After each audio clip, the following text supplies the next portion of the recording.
Greetings, I'm John Rose, coming to you from the Arboretum in Lexington, Kentucky, where I am studying some edible and medicinal plants. I don't do foraging here, however, I do study plants. It's a wonderful place to study. But I want to talk a bit about foraging and some of the practices that go along with that. When you're out looking for medicinals or edibles, you want to follow some guidelines that are very helpful. I did a video the other day about the universal edibility test, wherein I talk about how to determine if a plant is going to be good to introduce into your body. Some other things I want to add to that are, when you're collecting, you always want to stay off the road at least 50 feet because of exhaust, because of environmental toxins, environmental hazards that could fall on these plants and could cause you great harm. Another is, when you're collecting and find something, you want to make sure that that plant is in abundance, that there is plenty of it, so as not to deplete the supply. We want these things to proliferate. And even if you do find a prolific amount of the plant you're looking for, you want to gather from several different locations. You don't want to take it all from one spot. You want to make sure that you're not destroying one plant just to get a few things. Another thing I like to carry are plant guides, and I have here the Peterson Guide to Edible Wild Plants. This is very useful in that it encompasses a wide spectrum of plants and gives you a brief overview, something that you can find quickly. There are great pictures inside, a lot of nice drawings. It tells you where the plant grows, what season it grows in, and what part of that plant is useful. Another one that's equally valuable, and also in the Peterson Guides family, is the Field Guide to Medicinal Plants and Herbs, and this covers Eastern and Central North America. It covers a wide variety of plants and their properties. There again, a lot of great photographs and drawings of these plants, so you can know a little bit about what you're doing, and it'll get you started. There are a lot of more in-depth guides, and I can recommend those at another time, but this is a really great place to start. Something else that I find really valuable is I always carry a little sketchbook with me.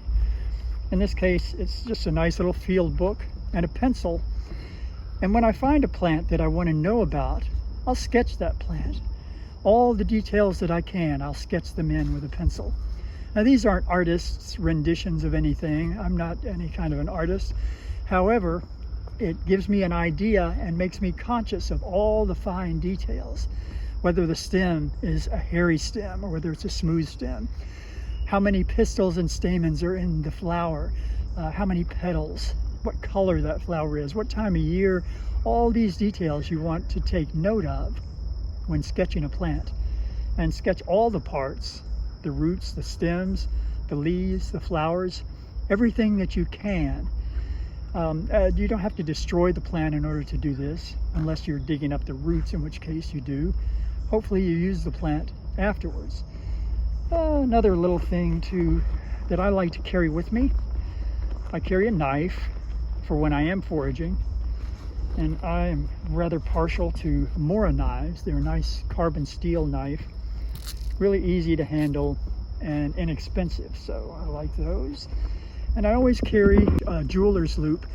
Coin dealers use these, jewelers use these to study the fine details of what they're looking at. And it's a little magnifying glass. This one's relatively inexpensive. You can buy really, really nice ones, but this does the job just fine for me, and you can find those at pretty much anywhere online. You can look these up. So that's a tremendously nice thing to have.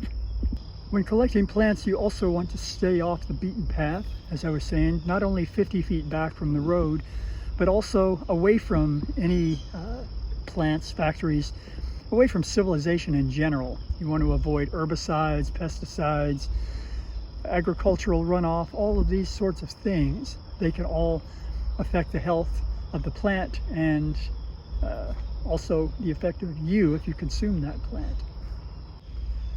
When identifying a plant, I always like to look for at least 5 identifying factors. and also take into consideration poisonous lookalikes. An example of a poisonous lookalike is porchicala or purslane. Looks very similar to another plant which is toxic and poisonous called spurge. While purslane is delicious in salads, it's a succulent, it's a wonderful plant and very edible and nutritious. The other will make you sick and wish you had never found it. So something to consider. And when you're looking at the 5 determining and identifying factors, you want to look at that for all parts of the plant, for the flowering part, for the leaves, for the stems, even for the roots or the bark, if it's a tree, anything of that sort. And study these very closely. And this is where sketching the plant comes in really handy. So without further ado, I will close this video out so as not to get too complicated. Again, I'm John Rose. If you like what you see, I hope you'll subscribe to my YouTube channel, and I will see you next time. Take care.